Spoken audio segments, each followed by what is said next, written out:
बिस्मिल्लाहिर्रहमानिर्रहीम। अस्सलाम वालेकुम दोस्तों, आपको खुशामदीद कहते हैं हमारे ग्रीन कैरी चैनल में। और हमारे चैनल का मकसद है आप लोगों को कुछ चीज़ें सिखाना।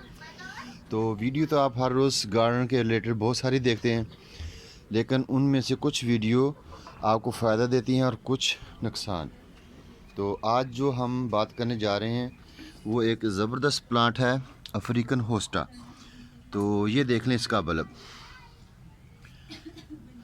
एक महीना पहले मैंने अपने एक गमले से इन बल्ब्स को निकाला और इसी क्यारी के अंदर ऐसे ही रख दिए कि इनको लगाऊंगा।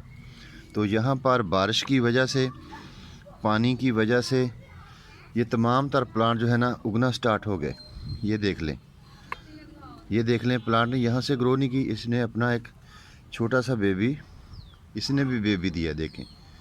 तो ये इंतहाई सख्त जान पौधा है और पूरा साल इसी तरह अपने सब्ज़ पत्तों की वजह से गार्डन की रौनक बना रहता है।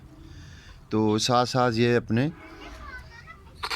बल्ब के साथ मज़ीद छोटे छोटे बल्ब निकालता रहता है और इसकी पैदावार में इजाफ़ा होता रहता है। आज से 3 साल पहले जब मैंने फेसबुक पर इस पौधे को देखा तो ये बहुत ही खूबसूरत लगा, और क्योंकि ये नर्सरियों में नहीं मिलता रखते हैं और ना ही नर्सरियों वाले दूसरी किस्म के पौधे रखते हैं जो आम रूटीन से डेली सेल होते हैं। तो बहुत सारे ऐसे पौधे हैं जो नर्सरियों में नहीं मिलते। ये आपको शौकीन जो गार्डनर होते हैं, जो प्रॉपर यूट्यूब पर, फेसबुक पर अपने पेज बनाकर वहाँ पर वीडियोस अपलोड करते हैं या लोगों को सेल करते हैं, तो उन लोगों के पास ये कीमती प्लांट होते हैं।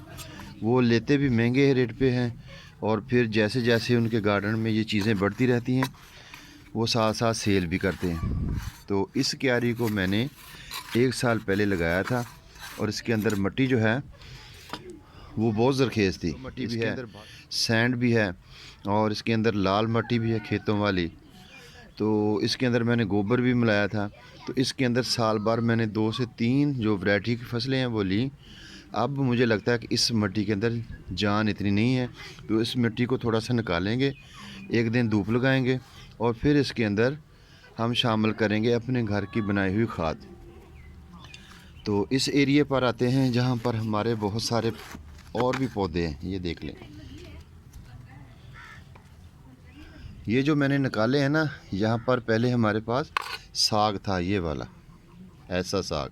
आज हमने ये पूरी क्यारी से साग निकाल लिया और इस क्यारी की गुड़ाई करके इसके अंदर जो ये बल्ब थे ना इनको भी निकाल लेंगे।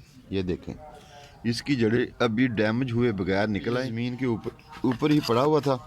ये देख लें, तो मेरे पास ये काफ़ी सारे बल्ब हैं, यानी लगभग 100 से 150 बल्ब है। ये देख लें, मैंने अपने गमलों में भी लगाए हुए हैं। और बात कर रहा था ऑनलाइन की, तो वो अधूरी रह गई। तो 300 रुपये का एक बल्ब ऐसे वाला, जब मैंने ऑनलाइन शॉपिंग की तो 300 रुपये का एक बल्ब मिला और उस पर 150-160 रुपये डिलीवरी लग गई। फिर मैंने अपने गार्डन में इसको लगाया और देखें फिर एक बल्ब से कितने हज़ारों बल्ब बन गए। तो मैं इसको बेचना भी चाहता हूँ और जो दोस्त इसे अपने गार्डन में लगाना चाहे डिलीवरी के पैसे वो पे कर दें और हमसे ये बल्ब सिर्फ़ और सिर्फ 10 रुपये, ज़्यादा पैसे नहीं, सिर्फ 10 रुपये। मेरे पास ये बल्ब तकरीबन अभी जो मौजूदा है और भी गमलों में है, कम से कम 500 के ऊपर बल्ब होंगे। तो ये ऑफ़र सिर्फ 1 महीने के लिए है। जो भी दोस्त लेना चाहे वो बता दे, हाँ, हमारे व्हाट्सएप पर रब्ता कायम कर ले। हमारे यूट्यूब चैनल की डिस्क्रिप्शन में हमारा नंबर आपको मिल जाएगा, तो वहाँ से हमारा नंबर आसानी के साथ आप हासिल करें और फिर हम हमसे रब्ता कायम करके ये बल्ब हमसे ले सकते हैं। तो अब इसके अंदर सर्दियों की जो सब्ज़ी है वो हम लगाएंगे धनिया, पालक या मेथी। तो आपने कमेंट्स में बताना है कि इस क्यारी में कौन सी सब्ज़ी लगाई जाए। ये देखें, जब वक्त गुज़रता है तो ज़रखेज़ मिट्टी जो होती है ना वो आस्ता आस्ता इसकी जो नामियाती मादे होते हैं ना वो कम हो जाते हैं, तो जो मिट्टी बेजान सी हो जाती है। ये देखें, मिट्टी का रंग सुर्ख होना चाहिए, काला होना चाहिए, इस तरह फीकी मिट्टी नहीं होनी चाहिए। तो जब बारिशें होती हैं, पानी ज़्यादा होता है, तो ड्रेन सिस्टम जो हम नीचे रखते हैं वहाँ से इसकी ज़रखेज़ी जो है वो पानी के साथ निकल जाती है और मिट्टी जो है फ़िल्टर होकर इस तरह बेजान सी रह जाती है। तो बहुत सारे लोग ये नहीं जानते, वो सोचते हैं कि नर्सरी से हमने पौधा जो लाया वो बहुत अच्छा था, ज़रखेज़ था, उसके पत्ते भी बहुत अच्छे थे। जब हमने घर में लगाया तो 6 महीने 1 साल तो अच्छा चला, उसके बाद वो ख़राब होना स्टार्ट हो गया, उसकी जड़ें गल गईं या उसके पत्ते जैलो होकर नीचे गिर गए। तो हम कौन सी खाद डालें, कौन सा जिससे हमारे पौधे दोबारा से वही नर्सरी वाली लुक ले लें। तो आप हर साल मानसून के मौसम में, विंटर के इस अक्टूबर और नवंबर के महीने में अपने बड़े पौधों की मिट्टी चेंज कर सकते हैं, उनकी जड़ें काट सकते हैं और इसके अंदर आप खाद डाल सकते हैं। मैं आपको खाद दिखाता हूँ जो मैं बनाता हूँ। अब हम खाद की तरफ चलते हैं। तो ये सब्जियों और पत्तों और जो हमारे घर में वेजिटेबल या फ्रूट वगैरह आता है ना, उनके छिलकों को एक बड़े टब में रखते हैं और वो ये सारी सब्जियां गल सड़ कर इस तरह कंपोस्ट बन जाती है। तो ये बहुत ही ऑर्गेनिक सी खाद है। जब भी हम हर सीज़न में नए पौधे लगाते हैं तो हमारे पास ये वक्त पर मकदार में खाद तैयार हो जाती है। तो मिट्टी में इसको शामिल करते हैं और पूरा साल कोई खाद देने की ज़रूरत नहीं होती।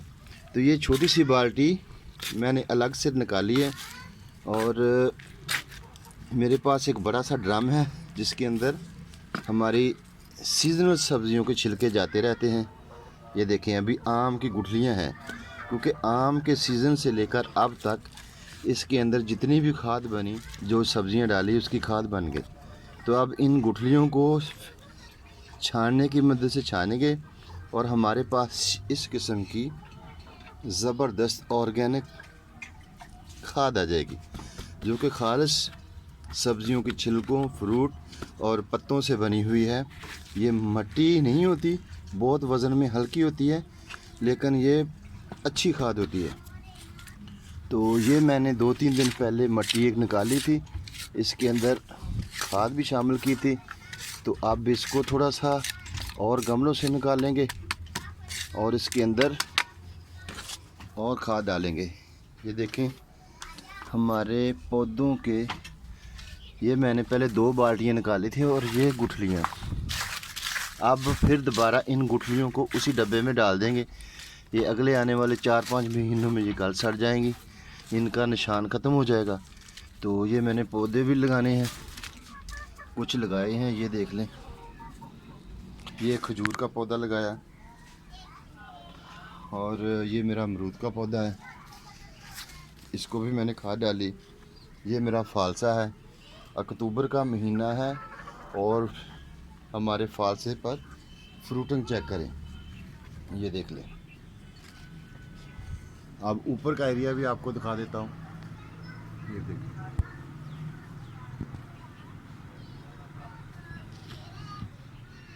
तो इंशाल्लाह आने वाले अगले चंद दिनों में, हफ्तों में ये पक कर तैयार हो जाएगा। ये हमारा अमरूद और इसके साथ ये हमारी बेरी जो हमने काट दी थी, अब दोबारा इस पर टहनी निकल रही हैं। ये हमारा फूलों वाला पौधा ज़िड्रोफा और ये मैंने कलम लगाई बोगनवेलिया की। तो इस बार भी अब फूल बनना स्टार्ट हो चुके हैं। दूसरी जगह शिफ्ट करना है।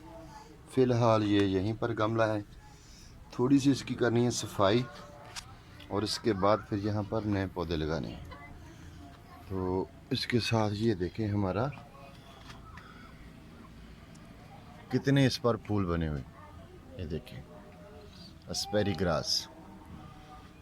ये बहुत ही कम पानी लेने वाला पौधा होता है और इस पर फूल बहुत खूबसूरत लगते हैं।